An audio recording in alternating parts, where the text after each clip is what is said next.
Okay, hello everybody. This is Politics by Jake. I am Jake, speaking to you from Los Angeles, California. We're bringing you our bi-weekly strategic briefing.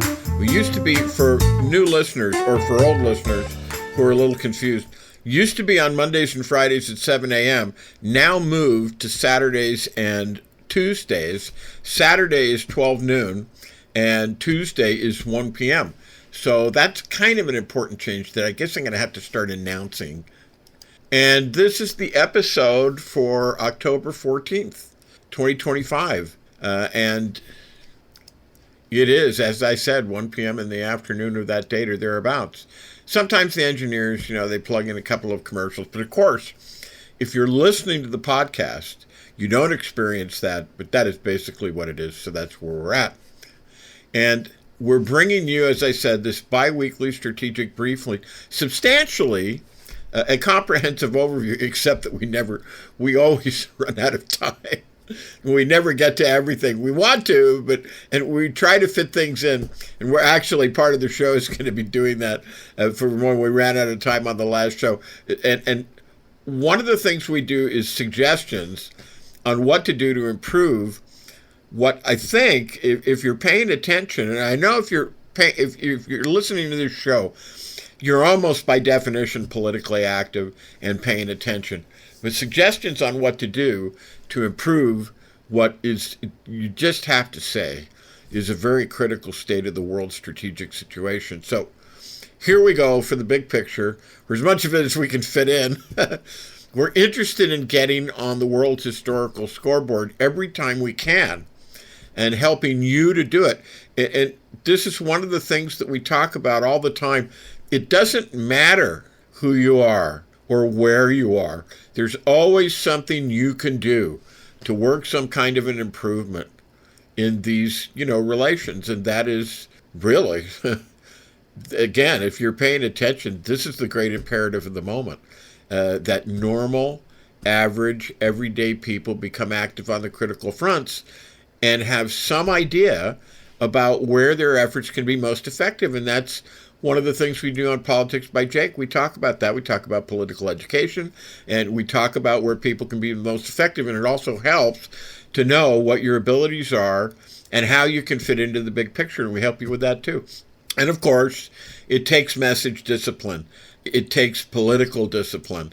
And we highly recommend those qualities. If you don't have them, develop them, because the world was never more in need of them than they are now. So here we are right now. And we are now in the midst of yet another rage-fueled mad king, the boy king, Donald Trump, seeking retribution because he suffered a core wound as an early child, or as I should say, as a little child. Mary, his niece, says at 5 years of age, but there are at least anecdotal evidences of aberration that go back even earlier than that. He was witnessed by people throwing rocks at little children when he himself was just a child. And he's still throwing rocks because we're in a government shutdown right now. Or if you prefer, just a little humor, you can reference the old vaudeville joke that Rodney Dangerfield kept going and always told, that when my mother never breastfed me. And when I asked her why, she told me she just liked me as a friend. And and somehow, something, that twisted little Donald irreparably. Mothers always get the blame, don't they? And we are going to refer to this, as I have been, the only accurate scientific way you can.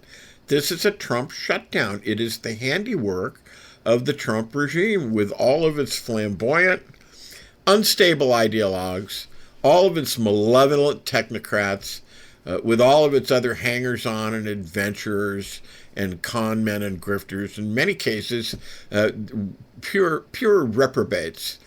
So that's what you've got now. And as you recall, I said a few editions ago, this is Trump's second government shutdown.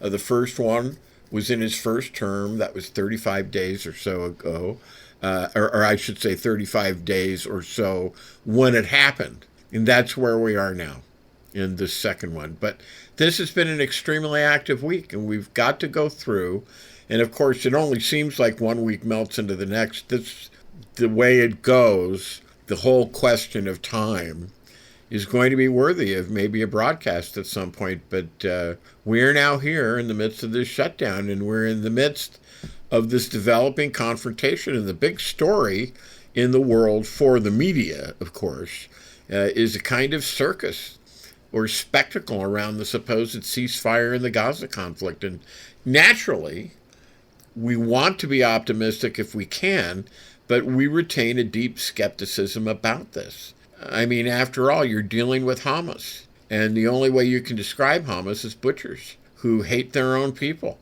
and seek as many deaths among the Palestinian people as possible so that they can have influence on the world stage as the leaders and the governors. And they're not leaders, they're not governors, they have no plan.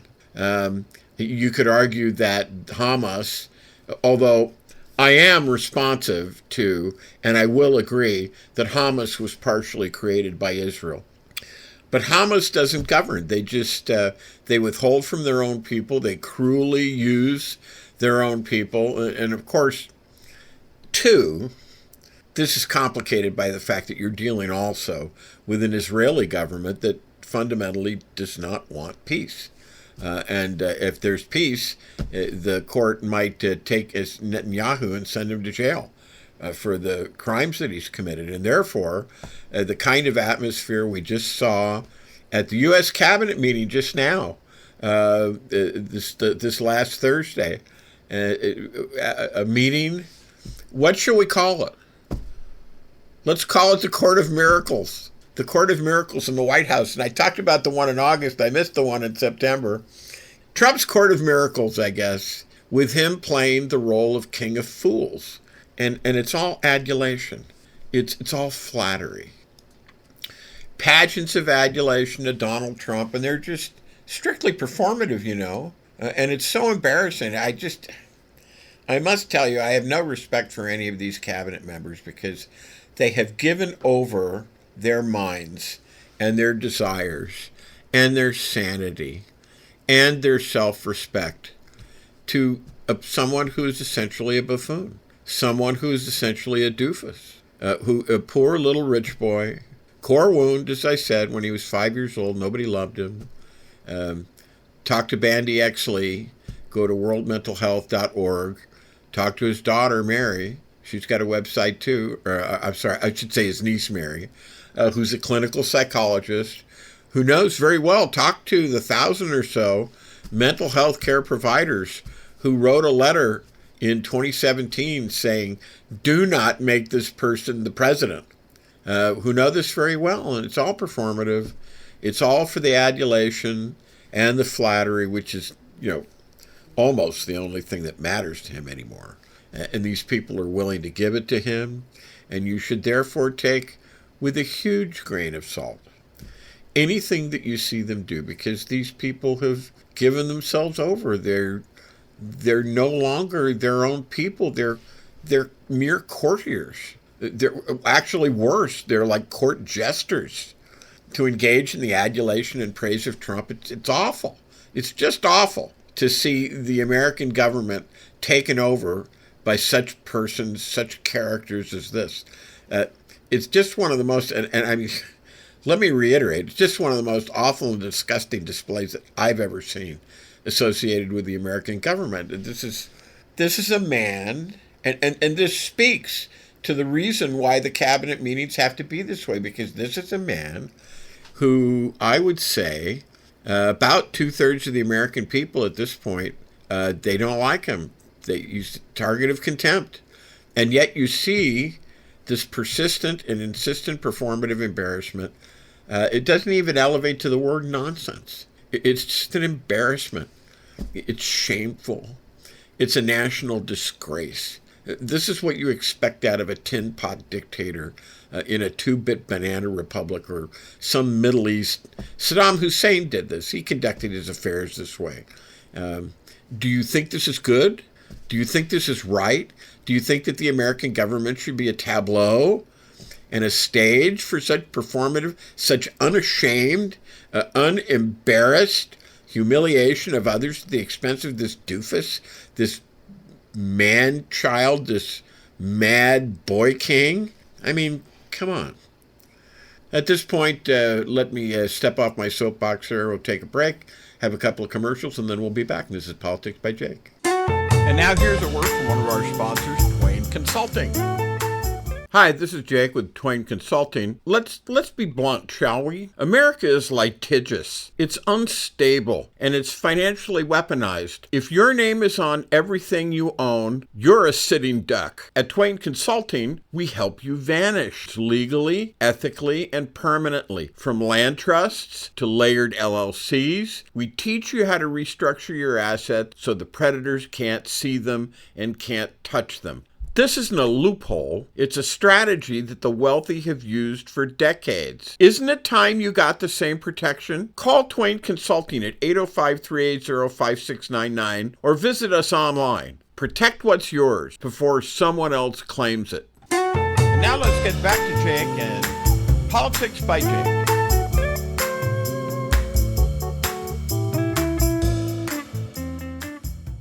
All righty-o. Thank you, Twain Consulting. This is Politics by Jake, and we are back. And I guess I'm going to get on my soapbox again a little bit.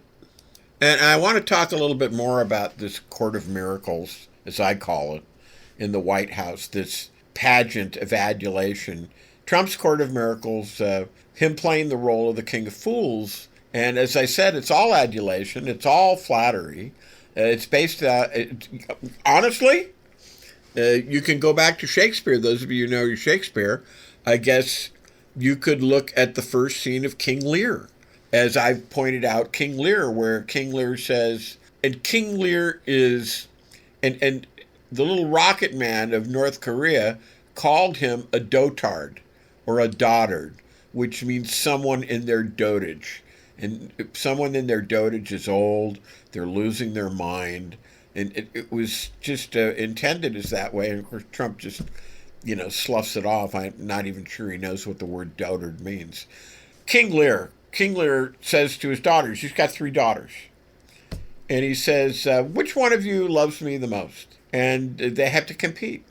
In that case, his daughter is cabinet, is his daughters. And there are 2, Goneril and Reagan. Goneril's kind of a funky name, but anyway. They're going to give him all the adulation. And the only honest one is Cordelia. And she responds in a dignified and affectionate way. She says, look, I love you, Father, but I can't make my entire life dissolve into yours. And of course, that's the problem we face with Trump here, isn't it? So I would warn against this atmosphere. This is no joke. The resistance and insistence that you see manifested and displayed in the public, the almost contemptuous attitude that Trump acolytes and adherents have towards the other institutions, it's because of this. It's like kind of a brainwashing chamber. It's a place where they hype each other up. And it's televised so you can see it. And they start to believe in these absurd propaganda lines that are coming out. What did Goebbels report that Hitler said? Hitler said, Goebbels went to Hitler and said, what shall we tell the people? And Hitler said, lies. Tell them lies. The bigger, the better. Sooner or later, something is bound to stick. And this is what, and look it up, by the way, this is what this is. They start to believe if these lies are repeated enough in these absurd propaganda lines that are coming out, and of course the picture they present of the world, it's utterly fantastic. I mean, it's just, we've got the Secretary of Agriculture there, somebody of this type was talking about now, we've got a new golden age for farmers. I'm laughing, but this is awful. Some kind of rural renaissance here in the United States. It's utterly disjoined from reality, utterly sundered away from reality. just a very bad atmosphere when you have a ruling clique that begins to get into that sort of mutual reinforcement of, again, what you would have to describe as absolutely delusional strategic estimates. This is where things can go really, really bad. And you can think about all kinds of old regimes, from the French Ancien regime of 1789 and 1794, all the way down to the various totalitarian courts. Again, court of miracles, in my view, because they're talking about things that never were on land and sea, and probably never will be, like the tariffs. We've talked about how tariffs work. They don't work the way that Trump wants you to think they work. But you have this fantastical situation where this premise of the tariff, which doesn't work that way. Tariffs can be good. A protective tariff is good. You want protective tariffs. Protective tariffs were part of the 19th century and into really about the early 1900s of the American system. Protective tariffs to protect infant industries from being strangled in the cribs, so to speak, by more mature industries, foreign industries. These kind of tariffs are good tariffs. I have no objection to these and I think that there's a place in the United States for such a thing today. But China doesn't, for example, because Trump has been talking about how China we're going to get the tariff money from the Chinese, and we're going to use it to help our farmers. This is never going to happen, because that's not how these kind of tariffs work. The importers take the hit. They have to. This stuff just sits on the docks, and it doesn't move unless these tariffs are paid. China's not going to pay for it. The jobbers, the middlemen, the importers, they're the ones that get it in the neck. They have to get it off the docks, in the case of perishables, otherwise it rots. And they have to recoup their investment somehow. And so it comes out of them, or it comes out of the wages or the dividends that are paid if they're a public company, or even if they're a private company for that matter. Or it comes out of the purchasing public in higher prices. Believe me, he's lying to you. Or he is so deluded that he doesn't know what the truth is. This is a lie. Tariffs don't work this way. And this is, when I talk about the Court of Miracles, this is an example. There never was such a thing with a tariff. I'm afraid that's where we are right now. So that's the world. It's imperative, because we live in it. It's imperative to make it better, but you have to know what it is. You have to understand that now we're living under the shadow. And I just want to mention this at the beginning, and we'll try to come back to it. Who knows whether we'll have enough time, but maybe a show or two down the road for those of you who are addicted and you listen to the show. And I welcome all of you, and I welcome the maggots. I welcome it, because at Politics by Jake, we believe in political repentance, and you too can come to the altar of political certitude and understanding and cast off the strange, heretical political beliefs by which you have been bound. And I, as the altar boy at Politics by Jake, welcome you and say, come to us, listen to our shows, sin no more. But no, seriously, whether you do or whether you don't, we welcome you. So, and all of this nonsense, and wow, I mean, where would I start? It's like, how is the nonsense? Let me count the ways. It is the danger of a new phase of political panic in the world. And it's been, of course, much neglected this week. This did not escape us. I hope not you either, that the Bank of England in the past week has put out a warning concerning a sharp market correction. There is a material risk, says the old lady of Threadneedle Street, that the Bank of England, of the Great Financial Intelligence Center says there's a material risk of a sharp market correction. In its Bank of England says this quarterly update, and that this essentially points to the existence of a bubble. And I'm like, yeah, derivatives, crypto, as we mentioned probably a few weeks ago anyway. I'll go back and look after the show's over. But you remember, we talked about that. We had a survey from Zandy of Standard & Poor's, I guess it was, with his estimate about which U.S. states were already in recession. And we said that there were a total of 26, basically half, a little more than half, who were either in recession or they were circling the drain. And at this point, let's take another break, and we'll come back and we'll talk more about this. This is Politics by Jake. And now here's a word from one of our sponsors, Twain Consulting.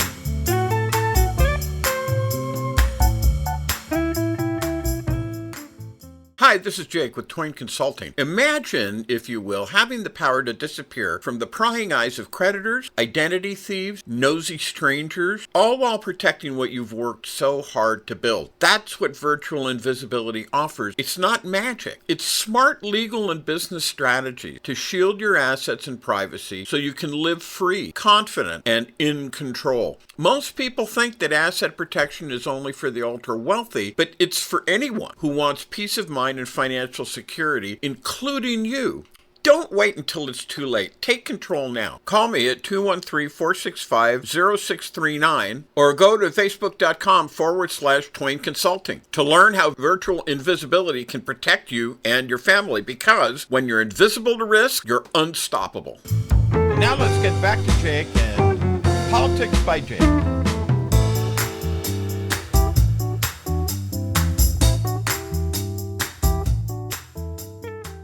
All right, and this is Politics by Jake, and we're back.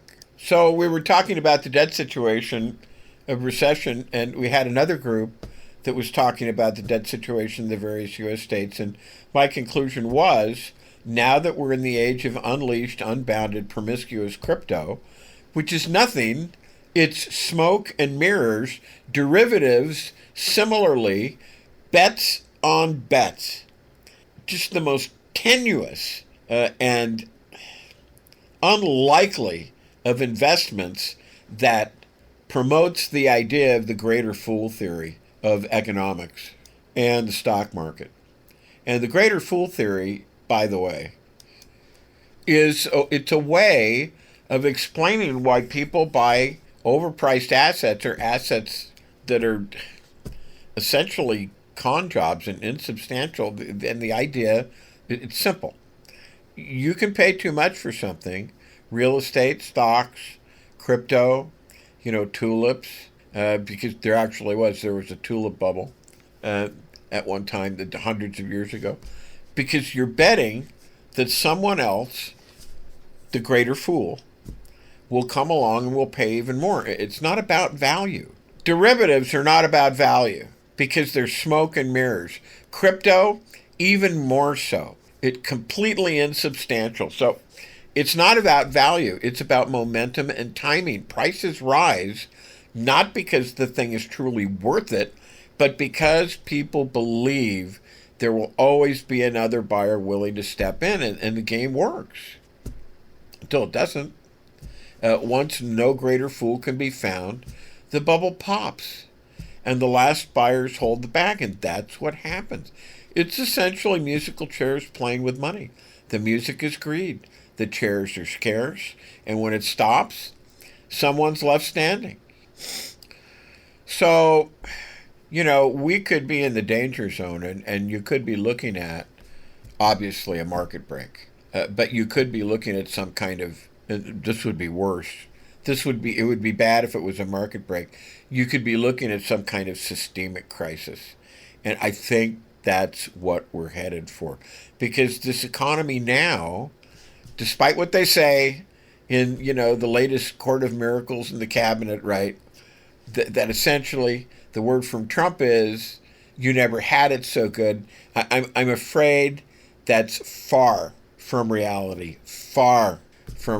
And I think that most people readily would understand and confirm that. It's not correct to say this is the best you've ever seen. It's not right. And I'm not talking about morally right, although I suppose morality could enter into it. It's not right substantively to say you've never had it so good. And we can confirm it. Like I said with the British Central Bank. Now, this is now a grave danger. And the idea that it looks like this would have absolutely no place in the calculations of somebody like Besant or others, right? And, would like to hear from guys like Powell now that the Bank of England has spoken. Hey, Federal Reserve, we'd like to hear from Christine Lagarde, please, over there at European Central Bank, at Bank of Japan. You can speak up also, please. Are we or are we not on the verge or the phase of an acute aggravated danger of some kind of sharp market correction? And those things under these circumstances, when you've had a crypto orgy, and now there's a government fund that's crypto, this is horrific. This is like a financial economic horror show of the worst kind. Think of your worst horror film. The one that really spooked you. And a lot of the ones that really spook you, they're based more on the horror of what humans do to human. Wait Until Dark is an example of that.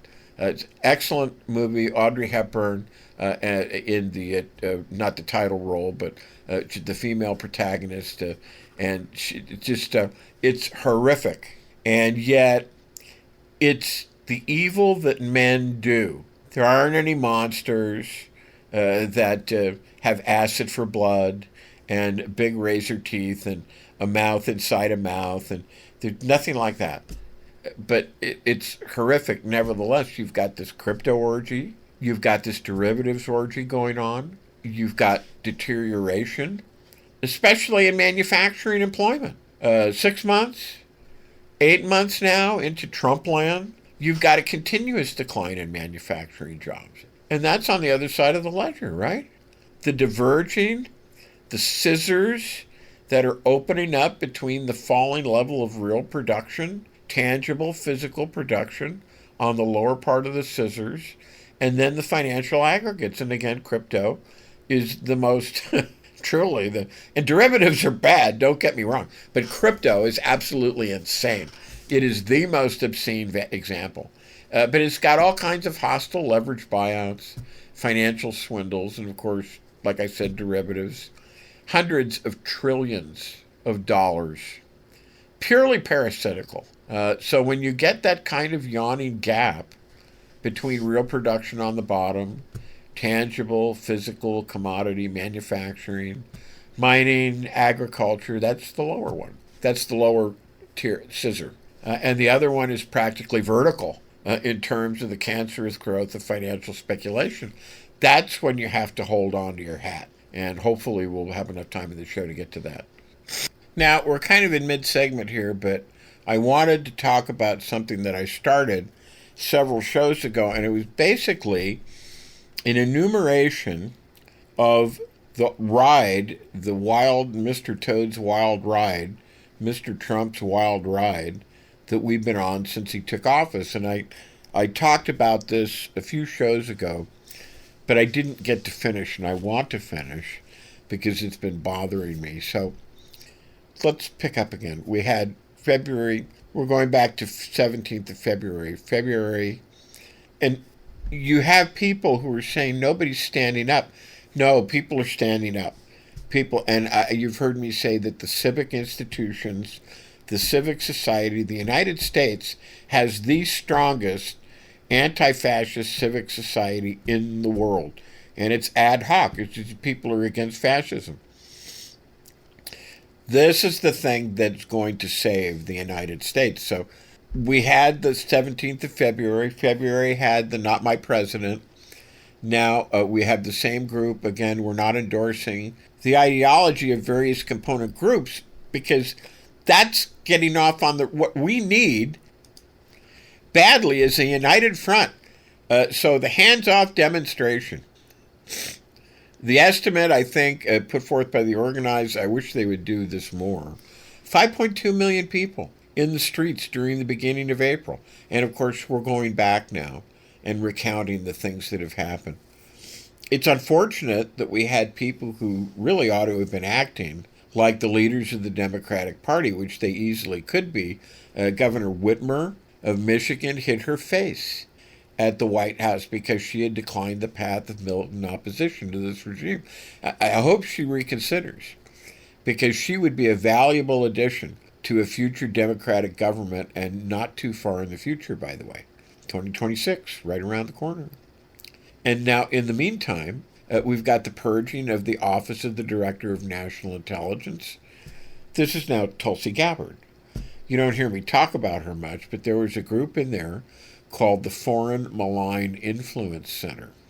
This was directed against Russia, China, Iran, North Korea, and other enemy states. She shut it down. She diluted it. She crippled it.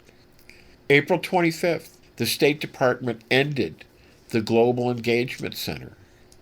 The Global Engagement Center, this was a way to fight Russia, China, the other similar influences out there in the world. Now, by April 23rd, Trump's approval now is like 40%.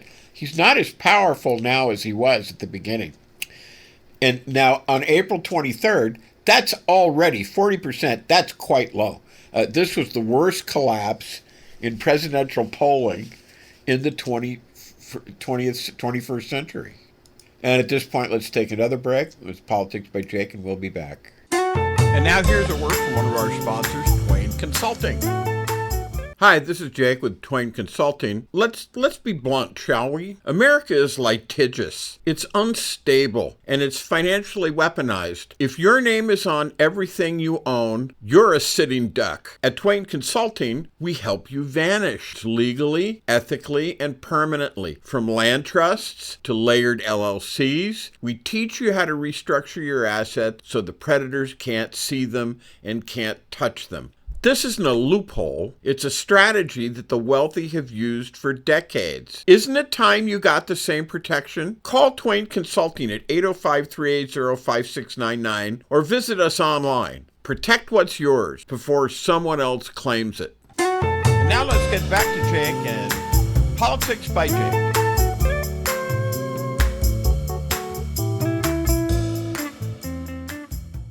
Okay, and this is Politics by Jake, and we're back. And what we're doing right now is we're completing a segment that I had wanted to complete a couple of weeks ago, but I only got about halfway through it, about the debacle that is the Trump regime's second term. And we've been talking about that. We've been talking about these god-awful cabinet meetings, this ship of fools, this court of miracles, this nonsense, this televised nonsense, where supposedly responsible government officials humiliate themselves and become like court jesters. Okay, so we left off with Trump's approval collapsing down to 40%, and I said, this is the worst collapse in presidential polling in the 21st century. And you've got to go back earlier. This was the worst collapse. So, okay, moving on, you have April 30th, the 100 days anniversary, which was marked by, again, an unpopular minority regime attempting to lash out and destroy key institutions of the United States federal government. All with this idea that we don't like the administrative state. Well, the answer to the modern historical predicament is, in principle anyway, is the New Deal state. The New Deal state is an exercise in industrial capitalism. Industrial, not financial, but industrial capitalism. And it's got to be highly regulated. The only way this works, capitalism works, but it's got to be highly regulated because the purpose is not to rip off the population, but to make possible the achievement of great national goals. In other words, it is the state, the federal government that creates, that allows, maybe doesn't create them, but allows them to function. Corporations, partnerships, limited liability companies. And these corporations cannot be devoted only to shareholder value or executive compensation.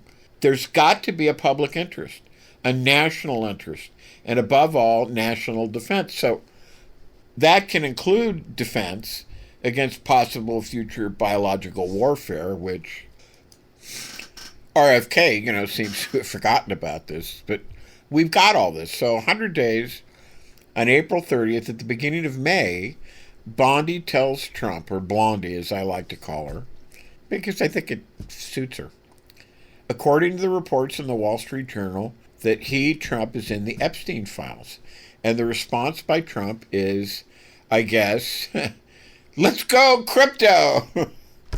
That is, he starts to dabble in the area of stable coins, crypto exchanges, things of this sort. May 19th seems to be a big day. You could mark the start of that phase. By the end of May, we've got Musk leaving Washington, leaving the Doge, his lesser myrmidons to take over with, I guess. Less ability to clash with the Secretary of the Treasury, Basant. He's no angel himself, but, there we go. By May, the end of May, 29th of May, Trump is sporting a 96% loss rate in the federal district courts. And that's always going to happen to him. At the trial level, he's always going to get skunked because the judges know the law. He's got control, or you could say this, that the Supreme Court are all fellow travelers. They are all running dogs of Donald Trump. But at the trial level, he's going to lose. He's going to lose every time. And he continues to lose. He continues to lose to this day. And at some here, I couldn't find it for the broadcast, but there's a point where Trump already reaches 37% approval, which is just, that's unheard of for a president this early in the term, or even any time. And on June 9th, on June 7th, Musk tweets out in the midst of his feud. We've got the feud of Musk and Trump that was going on at that time. Musk tweets out that Trump is in the Epstein files. And this explains why he's trying to hide this material. Okay, so that's Musk. And of course, this is when Musk comes up with a threat that he's going to start a rival political party. And I'm going, great, let's do it. I'm waiting. And supposedly he'll come forward with that new political party, which of course be able to give the quietus to the hopes of MAGA and the continued domination of the House of Representatives and the Senate. And so on June 9th, and I do this by way of recounting so we can see where we are and where we've come. June 9th, Trump seizes control over the California National Guard. This is where he starts deploying them into American cities. And he deploys them into Los Angeles. Newsom and Attorney General Bonta is the Attorney General for California, they countersued Trump on the issue. June 14th, in the midst of all this, taking advantage of some of these horrible violations, the No Kings demonstration occurs. I think that this was very, very big. This was thought of as possibly bigger than the anti-Trump demonstration on the 21st of January 2017, the one that was called the Women's March. Not clear to me because that one was very, very big. I think that was the biggest demonstration in world history up to that point. The No Kings Day, at least for the United States, it may have been bigger. The estimate were, at the time, either 3 million turnout or 5 million turnout. And there was an alternative group called the Alternative National Park Service who said 13.1 million people had come out on that day. So, guys, don't think that nobody's up there fighting. There are some people who get up and say, well-meaning people, but they don't know what's going on. This is one of the reasons why I'm talking about this stuff on the show. Nobody's fighting. Believe me, plenty of people are fighting. And we at Politics by Jake invite you to join the fight. So a couple of days before that was the 9th of June. Robert F. Kennedy purged, fired. It's just amazing stuff. Just amazing stuff. Purged, fired, expelled all the members of the Advisory Committee on Immunization Practices at the Centers for Disease Control. And there were other things going on June 8th. Terry Moran of ABC was fired after he displeased Trump in an interview that he had done. Terry Moran was a national correspondent. And that was the end of that. It's a precursor of the Kimmel thing. Although Moran didn't, have the same following. He's, not a comedian. Okay. By the 10th of June, federal troops are in Los Angeles. Federalized National Guard, I guess, at this point. Although soon to be followed by Marines, about 700 Marines, and others in Los Angeles carrying out this policy. Monstrous harassment and invasion of ethnic neighborhoods. On June 21st, Trump bombs Iran. That's another turning point. By the way, since then, of course, we've got Iran, and then we've got various Venezuelan alleged drug posts. Trump is tending more and more towards violent activity. Why? He's desperate to keep the fact that he's in the Epstein files off of the radar screen, so the public can't know that. In other words, one of his big selling points was, I'm not a warmonger like those neocons. You can trust me. Well, maybe you can't. 25th of June, the NATO summit in The Hague, the Netherlands. So the idea here is the European leaders had learned that it is by flattery and propitiation that you keep Trump on board, that you keep him on the team, that you keep him on your side, as the British say, and prevent him from wrecking NATO. So just call him Daddy. No, but seriously. And I think Secretary Jim Magluta was right to say, this is my daddy. Yeah, fine. Do whatever it takes to save the West. You'll come out okay in the historical announcement, in the accounting. July 4th, the BBB, the big bastardized bill, passed. And just as soon after that had passed, the Epstein files, the Epstein scandal began exploding. And at this point, let's take another break. This is Politics by Jake, and we will be back. And now here's a word from one of our sponsors, Twain Consulting.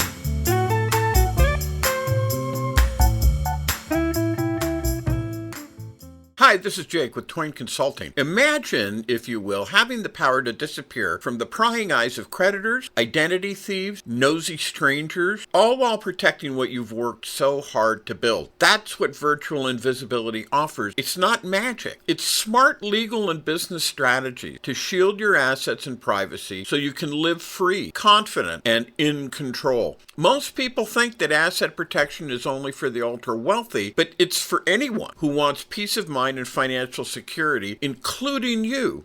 Don't wait until it's too late. Take control now. Call me at 213-465-0639 or go to facebook.com/Twain Consulting to learn how virtual invisibility can protect you and your family, because when you're invisible to risk, you're unstoppable. And now let's get back to Jake and Politics by Jake.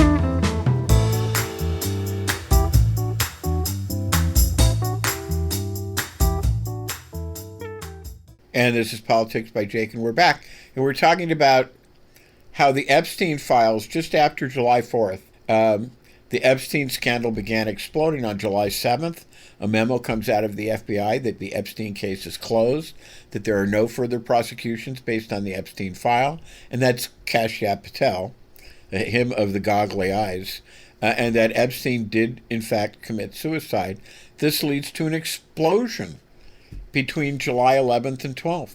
Bongino, the deputy director of the FBI, is behind the scenes attacking Blondie for mishandling of the Epstein files, and this tremendous disarray. And this reaches a peak around the 11th to the 12th. July 20th, you have a 75% loss rate for Trump in the federal district courts. You notice it came down. It came down from 96% because these cases are now going up the ladder. And as you reach certain rotten appeals courts, and above all, the rotten 6-person majority, and honestly, the questionable other 3, Alina Kagan. We're all originalists now. Give me a break. And worse, at the Supreme Court, the loss rate for Trump goes down a little bit. July 23rd, Congress adjourned. July 23rd, they adjourned early to avoid the explosion of the Epstein scandal. And on July 24th, the Epstein scandal continues in high gear. On that same day, Trump's approval, and this time with the Gallup poll, 37% approval in a survey taken between the 7th and the 21st of July. That's 10 points down from the moment of inauguration. So it was already underwater. And the highlight of that poll, 36% of those queried said they approve of Trump on Medicaid and related health care management. Only 36%. Well, this is also the time for the appeasement monster fest, the appeasement summit between Trump and Putin in Alaska. The day of humiliation for the United States might be a national day of mourning. Trump had already been trying to protect himself with more distractions, sending federal troops to the District of Columbia. And the person who read this situation, just add, Trump had sued New York Times on the 16th of September. He lost his case, frankly, right? He was told that, well, at least in the California case, you can't do that. It's beyond your ability. Legal authority, not there. You can't do it. It's called ultra vires. You have Governor Pritzker on the 25th of August. It's the governor of Illinois. Pritzker comes forward with a powerful speech. He's got the mayor of Chicago on his side. He's got the Cook County executive on his side. He's got community leaders, faith leaders, and others telling Trump, don't come to Chicago.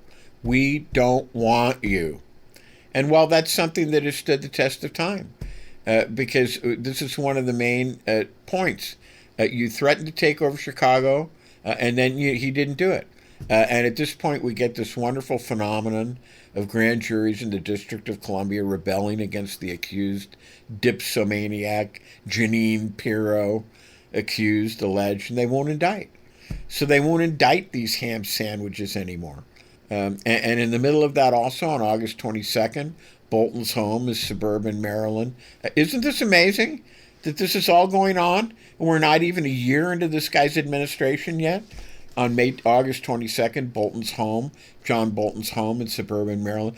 I hold no brief for him, but he criticizes Trump, so he's an enemy. His home in suburban Maryland is raided, and his U.S. District Judge charged Breil, who says, Trump, you cannot use federal or federally controlled troops to enforce laws in places like California. By September 8th, Trump has been underwater for 6 months. No sign of any recovery there. And of course, he just ignores it. Because of these cabinet meetings, he's surrounded by toadies. He's surrounded by lackeys. He's surrounded by gobspittles and lickspittles who tell him how great he is. And he comes out and says, I'm doing the best I've ever done. I've got the highest approval rating I've ever had. And this is just a complete tissue of lies. And now you're wondering, is that lying? Or does he really believe that? And in my opinion, he is losing touch with reality. Remember, that loss of touch with reality is considered a rather ominous symptom in psychiatric or medical science. As we said on September 20th, we have Trump's cri de coeur, the cry of the heart. We have his demand to Pam Bondi that it's time to start indicting his political enemies. We have it on video. I've seen it with my own eyes. I encourage you to look at it too, where he grips her by the shoulder and said, there's no time. We have to do this. I guess he thinks he's getting to be a laughingstock. And he may have a point. And he wants Comey. He wants Tish James. He wants Senator Schiff indicted. Indicting Comey, that's the leading edge, right? Because this was the beginning of all his woes. And that's the 24th of September. And with that, we're basically running up against our current situation. The government shutdown is not only looming, but it is here. And I think you have to agree that Trump is in a very weak position to undertake Such a foolish, foolhardy adventure. Once again, 37% approved Trump's handling on a number of issues. October 18th, coming up, that's your next best chance. The goal of these organizers is at least 10 million. And if you really wanted to double the No King Stay, you'd have to get up to 26 or 27 million. And that would be one of the best things the American people could do with their time on October 18th. And that's coming up. Remember, of course, in the meantime, we've got the foundation of modern equivalent of the fascist corporate state. That really is the Giovanni Gentile 1922 definition. Control, which President Roosevelt confirmed in 1936. He said basically, and Gentile said this also, and good luck finding this anymore, looking it up and finding it, but it's been pulled. But the original definition of fascism is control of the means of production. It's all about the means of production, these definitions, by business or by private interest. So you get if you're like that, you get a chunk of intel, you get a golden share of U.S. steel. Apparently some lithium manufacturers are now being targeted, so take them over. Because this is not to take them over for national defense or for any positive purpose like a public sector, which would make sense. But then just the aggrandizement of Trump. That's all it is. And we're told that it's going to be, once again, a completely inexperienced and incompetent prosecutor, so-called. We've had this guy, Eric Siebert, the U.S. Attorney for the Eastern District of Virginia. He's gone now. He was ousted after the public order from Trump to Pam Bondi, and that seems to be coming up. So Trump, once again, says of Comey, somebody who's 666. So once again, that's a quick overview. I hope that was, and I'm done. I finally got it done. and I hope this has been useful in remembering some of the atmosphere, how endangered the world was immediately in the first couple of months of Trump. Right now, his popularity, his power has dwindled significantly. But of course, that has now got to be realized in terms of the institutional changes and so forth. What we also see out of this is people like Senator Murphy, Pritzker of Illinois, Newsom of California. These are the ones who have taken leadership. And it would seem to me that those people would be the ones who ought to be looked at very carefully now for the Democratic presidential nomination in 2028. There's no room for ultra-leftists like Bernie Sanders, God bless him, because I love Bernie, or Alessandra Ocasio-Cortez, who's done yeoman service in exposing the corporate Democrats who pushed Biden out of the Oval Office and substituted someone who only had basically like 4 months to do a campaign. That's, of course, Harris. There's no room for ultra-lefts who have embraced that. Medicare for all, where the real meaning is to outlaw private insurance, defund the police, all other kinds of ultra-left hokum. There's no space for further experiments in that regard. You've got to get somebody who's time-tested. And it means the ones who are now taking leadership are the ones who ought to be given priority consideration. Cuomo is one of those. So there we are. And the evolution is clear. The historical tendency is towards the increasing marginalization of the current regime.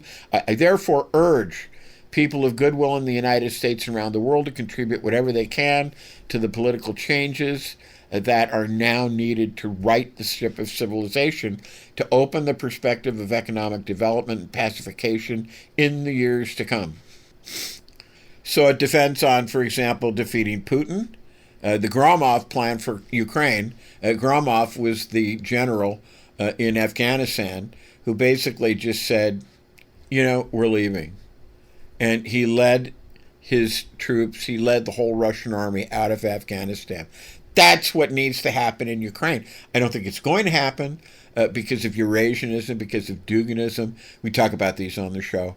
This is the hill that Putin dies on. He wants a continent to continent, ocean to ocean, from the Pacific Ocean to the Atlantic Ocean. And guess what's on the west side of the Atlantic Ocean?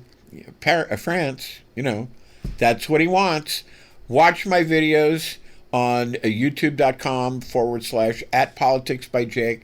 I have a couple of in there that talk about that, talk about what Putin really wants. But the Gromov plan was basically, if you don't like the war, you're losing, lead your forces back out of your own country. Get out of there. Cross the closest Russian border going east, and that's what he did. And then, of course, since we've now come quite a ways in terms of the two-state solution for the Middle East, don't let somebody like Netanyahu interfere with this, because he's pursuing exclusively his own personal political interests. Because if this war stops, he goes to jail. He goes to prison. He's going through gyrations and contortions to reach the United States without flying over a country that's going to force him down and put him in jail because of that arrest warrant. So Netanyahu is not a good bet. There's got to be a healthy political forces in Israel who would like to replace them, and frankly, I wish they would. So that's kind of a rundown at the moment. The next edition of Politics by Jake will be on the 18th at 12 noon. God willing, we will see you there at that time. Bye now.